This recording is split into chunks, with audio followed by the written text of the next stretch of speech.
মাওলানা মাহমুদুল্লাহ হাফিজাহুল্লাহকে 3 বছর পর আপনারা মুক্তি দিয়েছেন। আমরা মাওলানা মাহমুদুল্লাহ হাফিজাহুল্লাহর মুক্তিতে শুকরিয়া প্রকাশ করছি।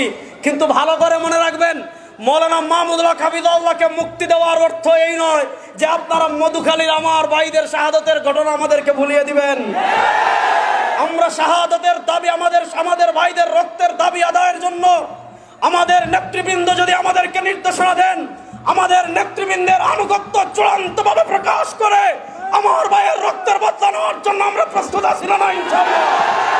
আপনি আমাদের ভাইদেরকে ফরিদপুরে পিটিয়ে মারবেন, আমি হিন্দু সন্ত্রাসীদেরকে বলবো এটা গুজরাট নয়, এটা বাংলাদেশ।